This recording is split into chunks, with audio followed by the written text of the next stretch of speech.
माझं नाव अरीन. मी 26 वर्षांचा आहे आणि त्यावेळेस मी नुकतंच कॉलेज जॉईन केलं होतं. हॉस्टेलला खूप मागणी असल्यामुळे मला रूम मिळाली नव्हती, म्हणून कॉलेजजवळ एका ठिकाणी पेईंग गेस्ट म्हणून राहायला सुरुवात केली. नवीन ठिकाणी आणि नवीन लोकांची जुळवून घेताना थोडं अनोखं वाटत होतं. ज्या फॅमिलीमध्ये मी राहायला गेलो होतो ते खूप प्रेमळ होते. त्या घरात नवरा बायको, एक मुलगा आणि एक गोड मुलगी होती. त्यांचं एक दुकान होतं आणि नवरा व मुलगा दोघंही मिळून दुकानाचं काम बघायचे. त्यांची बायको एका शाळेत टीचर म्हणून काम करायची. त्यांच्या आपुलकीच्या वागण्याने मला लवकरच घरच्यासारखं वाटायला लागलं. त्यांची मुलगी नीलिमा, ती नुकतीच 12वी मध्ये शिकत होती. ती खूप सुंदर होती. तिचे डोळे बोलके होते आणि तिच्या चेहऱ्यावर एक प्रकारचं निरागस तेज होतं. तिचे केस खूप लांब आणि सिल्की होते, जे तिच्या चालण्याने हळुवारपणे उडताना खूप छान दिसत होते. तिला पाहिल्यावर माझं मन क्षणभर तिच्यात गुंतून जायचं. नीलिमाचा स्वभाव खूप मनमिळाऊ होता. ती घरात सगळ्यांशी हसून बोलत असे आणि मलाही कॉलेज आणि अभ्यासाबद्दल विचारायची. तिच्या गोड आवाजात बोलणं मला खूप आवडायचं. हळूहळू माझं मन तिच्याकडे आकर्षित होऊ लागलं.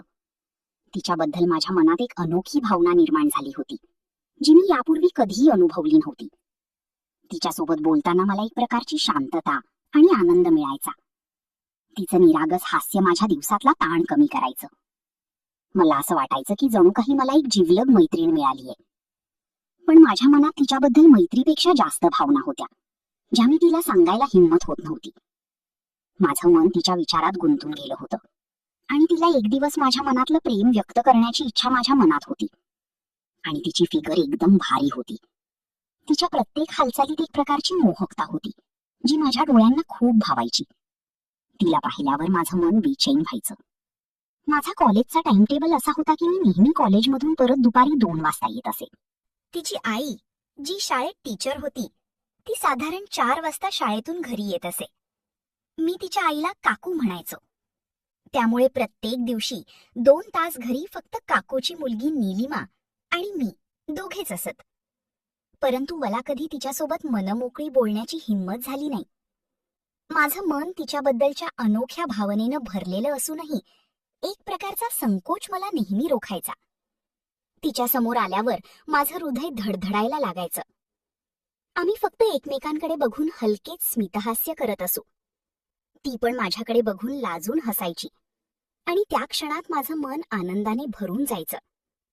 त्या नजरेच्या खेळात एक अव्यक्त संवाद व्हायचा, ज्यात खूप काही न बोलताही समजून जायचं. एक दिवस जेव्हा मी कॉलेजमधून परत येऊन माझ्या रूममध्ये बसलो होतो, तेव्हा अचानक नीलिमा माझ्या रूममध्ये आली. तिला माझ्या रूममध्ये बघून मी क्षणभर पूर्णपणे गोंधळलो. माझं हृदय धडधडायला लागलं आणि मनात अनेक विचार येऊ लागले. ती हळू आवाजात म्हणाली की मला काही गणितातील गोष्टी शिकवशील का? तिच्या त्या अनपेक्षित बोलण्याने माझं मन उत्सुकतेने भरून गेलं. आज मला तिच्याशी बोलण्याची संधी मिळाली होती आणि मी ती गमावू इच्छित नव्हतो. तिचा तो प्रश्न ऐकून मी खूप खुश झालो. माझं मन आनंदाने भरून आलं आणि मी लगेचच तिला या गोष्टीला होकार दिला. मला तिच्यासोबत वेळ घालवण्याची संधी मिळाली होती आणि मी ती गमावू इच्छित नव्हतो. मग त्या दिवसापासून मी तिला गणितात मदत करू लागलो. आम्ही रोज तिची आई येईपर्यंत गणित सोडवत बसत असू. कधी ती माझ्या रूममध्ये यायची तर कधी मी तिच्या रूममध्ये बसूनच तिला गणित शिकवायचो. तो वेळ माझ्यासाठी खूप खास असायचा. सुरुवातीला आम्ही फक्त गणिताबद्दल बोलत असू, पण मग हळूहळू आम्ही खुल्या मनाने इतर सर्व विषयांबद्दल बोलावयास सुरुवात केली. तिच्या आवडीनिवडी, तिची स्वप्न, तिचे विचार, सारं काही ती माझ्यासोबत शेअर करायची आणि मला ते ऐकायला खूप आवडायचं. आता तिने सुद्धा छान आणि स्टायलिश ड्रेस घालायला सुरुवात केली होती. तिला त्या नवीन रूपात बघून मला तिला शिकवणं अवघड होऊ लागलं. माझं लक्ष गणिताऐवजी तिच्याकडे जास्त असायचं. ती खरंच खूप मादक दिसत होती आणि हळूहळू ती मला आवडायला लागली होती. बहुतेक मी पण तिला आवडत असावा, कारण ती माझ्यासोबत बोलताना लाजायची आणि तिच्या डोळ्यात एक प्रकारची चमक दिसायची. एक दिवस मी तिला हिम्मत करून म्हणालो, नीलिमा, आपण बाहेर फिरायला जाऊया का? तर ती थोडी घाबरली आणि म्हणाली, नको, कोणी पाहिलं तर काय म्हणतील? मी तिला समजावलं, अगं, आपण जवळच्या ठिकाणी नाही जायचं, जिकडे कोणी आपल्या ओळखीचे येणार नाहीत अशा ठिकाणी जाऊयात. माझ्या बोलण्यावर ती विचार करून तयार झाली. माझं मन आनंदाने नाचू लागलं आणि आमचं बाहेर फिरायला जाणं, बाहेरचं खाणं पिणं आणि खूप सारी मजा करायची हे सगळं ठरलं. त्या विचारानेच मी रात्रभर उत्साहाने झोपलो. दुसऱ्या दिवशी सकाळी आम्ही आनंदाने फिरायला निघालो. आम्ही एका छान प्राणी संग्रहालयात फिरायला गेलो. तिथे आम्ही अनेक प्रकारचे अनोखे प्राणी पाहिले आणि खूप मजा आली. निलिमा तर लहान मुलांसारखी प्रत्येक प्राणी बघून खुश होत होती. तिचा तो आनंद बघून मलाही खूप बरं वाटत होतं. संग्रहालयात सोबत चालत असताना आमचे हात अनेकदा एकमेकांना स्पर्श करत होते. त्या हलक्या स्पर्शाने माझ्या मनात एक अनामिक ओढ तिच्याकडे खेचत होती. तिच्या स्पर्शाने मला काहीतरी वेगळं आणि रोमांचक जाणवत होतं. माझं हृदय धडधड करत होतं. प्राणी संग्रहालयात फिरून झाल्यावर आम्ही एका शांत बाकावर बसून मनसोक्त गप्पा मारल्या. तिने तिचे कॉलेजचे किस्से सांगितले आणि मी माझ्या मित्रांबद्दल बोललो. त्या गप्पांमध्ये आमचं नातं आणखी घट्ट झालं. नंतर आम्ही प्राणी संग्रहालयातून बाहेर पडलो. बाहेर पडल्यावर मी तिला विचारलं, निलिमा, तू काय खाणार? तर ती हसून म्हणाली, अरे देवा, मला खूप भूक लागलीये, आपण काहीतरी नाश्ता करूया. तिच्या त्या भुकेलेल्या बोलण्याने मला हसू आलं आणि आम्ही एका चांगल्या नाश्ता सेंटरच्या दिशेने निघालो. माझं मन तिच्यासोबतच्या या सुंदर दिवसाने खूप आनंदी झालं होतं. मी हसून म्हणालो, ठीक आहे, आणि आम्ही दोघांनी मिळून मस्त नाश्ता केला. आमची पोटपूजा झाली आणि आम्हाला फ्रेश वाटलं. नाश्ता झाल्यावर आम्ही हळूहळू गप्पा मारत चालत होतो. चालता चालता मी तिला एका घड्याळाच्या दुकानात घेऊन गेलो आणि तिला उत्सुकतेने म्हणालो, निलिमा, तुला जी घडी आवडेल ती घे, माझ्याकडून गिफ्ट. मला तिला काहीतरी सुंदर भेटवस्तू द्यायची होती, पण ती विनम्रपणे म्हणाली, नको अरीन, काही गरज नाही, माझ्याकडे आहे घडी. तिच्या त्या साधेपणावर माझं मन आणखी भावलं. मी तिला आग्रह करत म्हणालो, अगं, ती तुझी घडी आता जुनी झालीये, ही माझ्याकडून मैत्रीची आठवण म्हणून घे. तरीही ती नको नको म्हणत होती. तिचा तो संकोच बघून मी तिला हसून म्हणालो, निलिमा, तुला आपल्या मैत्रीची शपथ? माझ्या त्या भावूक शब्दापुढे तिचं काही चाललं नाही आणि तिने होकार दिला. तिने एक छान आणि सुंदर घडी निवडली आणि ती घडी बघून खूप आनंदी झाली. तिचा तो आनंद बघून मलाही खूप बरं वाटलं. घडी घेतल्यावर आम्ही पुढे चालत गेलो. मी तिला मिश्किलपणे विचारलं, आता अजून काय पाहिजे मॅडम तुम्हाला? तर ती लाजून म्हणाली, अजून एक गोष्ट आहे, ती मला पाहिजे. तिच्या त्या गोड बोलण्याने माझ्या मनात उत्सुकता निर्माण झाली. मी तिला प्रश्नार्थक नजरेने विचारलं, काय पाहिजे? माझं मन तिच्या उत्तराची अधीरतेने वाट पाहत होतं. माझ्या प्रश्नावर तिने लांबून पाणीपुरीच्या गाडीकडे हात दाखवला आणि हसून म्हणाली, मला ती खूप आवडते. तिच्या त्या आवडीच्या पदार्थाबद्दलचं प्रेम बघून मला हसू आलं आणि मी तिला लगेच म्हणालो, मग वाट कसली पाहताय?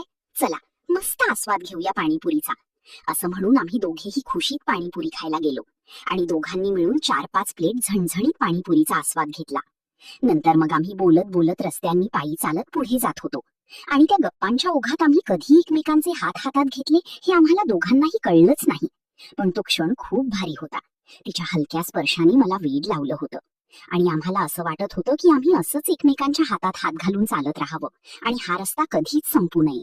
चालता चालता मला एक कॅफे दिसला. मी तिला प्रेमळपणे विचारलं, एक कॉफी घेऊया का? तर ती पण खुश होऊन लगेच हो म्हणाली आणि मग आम्ही दोघेही हळूहळू गप्पा मारत त्या गरमागरम कॉफीचा आस्वाद घेत होतो. मी सारखं तिच्याकडे चोरट्या नजरेने बघत होतो. तिच्या प्रत्येक हावभावात एक अनोखी ओढ होती जी माझ्या डोळ्यांना खूप भावायची. बहुतेक तिला पण कळलं असेल की मी तिच्याकडे बघत आहे, कारण ती पण मला तिच्या तिरक्या आणि प्रेमळ नजरेने पाहत होती. त्या नजरेच्या खेळात एक अव्यक्त संवाद सुरू होता. आम्ही दोघेही खूप मनमोकळेपणाने बोलत होतो. आमच्या मनात कोणताही संकोच राहिला नव्हता. मला असं वाटत होतं की आम्ही पहिल्यापेक्षा जास्त जवळ आलो आहोत.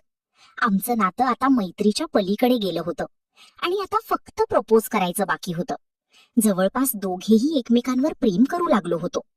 तिच्या डोळ्यात मला माझ्यासाठी प्रेमळ भावना दिसत होत्या, पण कोणीतरी पुढाकार घेतला पाहिजे. पण माझी हिंमत होत नव्हती. मग आम्ही आणखी काही वेळ गप्पा मारल्या आणि नंतर घराकडे जाण्यासाठी निघालो आणि वेळेत घरी पोहोचलो. नंतर मग असेच एकमेकांच्या नजरेचे इशारे होत दिवस जात होते. आमच्या नजरा खूप काही सांगून जात होत्या, पण दोघेही पुढाकार घेत नव्हतो. एक दिवस आम्ही दोघे तिच्या घरी गणित सोडवत बसलो होतो आणि एखादा जोक मारला की आम्ही एकमेकांच्या हातावर टाळी मारत होतो. त्या मैत्रीपूर्ण वातावरणात मला खूप बरं वाटत होतं. पण आता मात्र तिला राहवलं नाही आणि बोलता बोलता तिने मला माझ्या गर्लफ्रेंड बद्दल विचारलं. तिच्या त्या अचानक प्रश्नाने मला थोडा धक्का बसला आणि ती माझ्या चेहऱ्याकडे बघून हसली. तिच्या हसण्याने मी थोडा ओशाळलो. मग मी तिला हळू आवाजात म्हणालो, मला मुली आवडतात, पण माझ्याकडे इतकं डेअरिंग नाही की मी त्यांच्यासोबत मनमोकळं बोलू शकेन. मग तिने मला त्या मुलीबद्दल विचारलं, ती कशी दिसते? त्यावर मी लाजून तिला म्हणालो, जर मी तुला सांगितलं तर तुला खूप वाईट वाटेल. तिने मला प्रॉमिस केलं की नाही, तिला वाईट वाटणार नाही. मग मी तिला सांगितलं की ती मुलगी खूप सुंदर आणि एकदम लाजाळू आणि माझ्या रूमच्या अगदी जवळ राहते. तिला खूप आश्चर्य वाटलं, कारण तिला तर आजूबाजूच्या सर्व मुली माहीत होत्या. मग असे कोण होते जे तिला माहीत नाही? मग तिने आणखी खोदून विचारलं की ती कोण आहे. माझं हृदय आता धडधड करत होतं. हाच तो क्षण होता. तिच्या त्या उत्सुक प्रश्नावर मी हळूच तिच्या प्रेमळ डोळ्यात बघून हळू आवाजात म्हणालो, ती तू आहेस. माझ्या त्या अचानक कबुलीने ती क्षणभर स्तब्ध झाली आणि मग लाजून हळूच मान खाली घातली. तिच्या त्या लाजरी प्रतिक्रियेने माझं मन आनंदाने भरून आलं. मग मी हळूच तिच्या जवळ आलो. तिने तिचे डोळे बंद केले आणि तिच्या चेहऱ्यावर एक हलकसं हास्य उमटलं. तो क्षण माझ्यासाठी खूप खास होता. मला खरंच खूप छान वाटलं. मग मी तिला हळूच जवळ ओढलं आणि तिला घट्ट मिठी मारली. तिच्या कानात मी हळूच म्हणालो, आय लव्ह यू, आणि तिला आणखी घट्ट मिठी मारली. मग मी तिला किस केलं. तिने मला थांबवण्याचा प्रयत्न केला, पण मी तिला घट्ट पकडलं होतं. आणि काय सांगू, थोड्याच वेळात तिने सुद्धा मला प्रतिसाद देण्यास सुरुवात केली. 5-6 मिनिटं आम्ही एकमेकांना किस करत होतो. तिने मला दूर केलं आणि लाजून बाजूला झाली. मी तिला काळजीने विचारलं, काय झालं, तू असं का करत आहेस? तर ती हळू आवाजात म्हणाली, यापुढे काही नको, आणि आता माझी आई यायची वेळ पण झाली आहे. मी निराश झालो, पण तिला अस्वस्थ करायचं नव्हतं, म्हणून ठीक आहे म्हणालो आणि माझ्या रूमवर गेलो. आता मात्र मला काही केल्या राहवत नव्हतं. माझं मन तिच्या विचारात पूर्णपणे गुंतून गेलं होतं. मला तिला पुन्हा भेटण्याची अधीरता लागली होती. माझ्या डोक्यात फक्त तिचेच विचार घोळत होते. रात्रभर मला झोप आली नाही. दुसऱ्या दिवशी पुन्हा आम्ही भेटलो आणि गणित सोडवायला बसलो. पण माझं लक्ष गणितात नव्हतं, तर तिच्या कडे लागलं होतं. मी तिला हसून म्हणालो, निलिमा, आपण थोडी मजा करूया का? तर ती पण लाजून हो म्हणाली आणि मला बिलगली. आम्ही प्रेमाने किस केलं. तिने पुन्हा मला बाजूला केलं. तिच्या त्या अचानक बदलाने मी गोंधळलो आणि तिला काळजीने विचारलं, काय झालं निलिमा, तू असं का करत आहेस? तर ती हळू आवाजात म्हणाली, अरे, आपल्याकडे कमी वेळ आहे आणि हा एवढा वेळ पुरणार नाही. तिला समजून घेत म्हणालो, हे कारण आहे तर ठीक आहे. माझं मन थोडं निराश झालं होतं, पण तिच्या निर्णयाचा मी आदर केला. मला माहित होतं योग्य वेळ नक्की येईल. माझं मन तिच्या भेटीसाठी अधीर झालं होतं. मी तिला उत्सुकतेने म्हणालो, निलिमा, तू उद्या कॉलेजला जाऊ नको. मी पण जात नाही. माझ्या त्या अनपेक्षित बोलण्यावर ती खुश झाली आणि मला हसून हो म्हणाली आणि आमचं मन आनंदाने भरून आलं. नंतर मी माझ्या रूममध्ये गेलो आणि दुसऱ्या दिवसाची आतुरतेने वाट पाहू लागलो. दुसऱ्या दिवशी निलिमाने घरी तब्येत बरी नाही, डोकं दुखत आहे, म्हणून कॉलेजला जाणार नाही असं सांगितलं. आणि सगळे बाहेर गेल्यावर तिने मला हळूच आवाज दिला. तिने मला बोलवताच मी पटकन तिच्या घरात गेलो आणि दरवाजा बंद केला. माझ्या मनात धडधड होत होती. मी तिच्या जवळ गेलो आणि तिला अलगद उचलून घेतलं. तिच्या हलक्या स्पर्शाने माझं मन आनंदाने नाचू लागलं. मी तिला उचलून थेट बेडरूममध्ये घेऊन गेलो आणि तिला बेडवर टाकलं. तिच्या डोळ्यात एक अनोखी चमक आणि चेहऱ्यावर लाजेची लाली दिसत होती. आता फक्त आम्ही दोघेच होतो. माझ्या मनात तिच्याबद्दलचं प्रेम आणि ओढ आणखी तीव्र झाली. तिने आपले डोळे मिटून घेतले. तिची ती मूक संमती बघून मी तिच्या ओठांवर माझे ओठ ठेवले. ती काहीच म्हणाली नाही आणि आता मात्र माझा बांध तुटू लागला. मी तिला मिठीत आवळले आणि तिच्यावर प्रेम करत किस करू लागलो. ती पण मला उत्स्फूर्तपणे प्रतिसाद देत होती. ती मला म्हणत होती, माझे तुझ्यावर खूप प्रेम आहे. मी पण तिला म्हणलो, मला पण तू खूप आवडतेस, आय लव्ह यू. तर ती पण आय लव्ह यू टू म्हणायला लागली. आता मी तिच्यावर तुटून पडलो आणि खूप मजे केली. आणि बघता बघता आम्ही दोघंही आता एका शेवटच्या टोकावर येऊन पोहोचलो आणि शांत झालो. आम्ही दिवसभर प्रेम केले आणि मी संध्याकाळी माझ्या रूमवर गेलो. तर आता नेहमी वेळ मिळेल तेव्हा मजे करत होतो. तर मित्रांनो, कथा आवडली असेल तर कॉमेंट करून सांगा. व्हिडिओला लाईक करा, चॅनलला सबस्क्राईब करायला विसरू नका. चला तर मग पुन्हा भेटूया अशाच नवीन व्हिडिओमध्ये. धन्यवाद.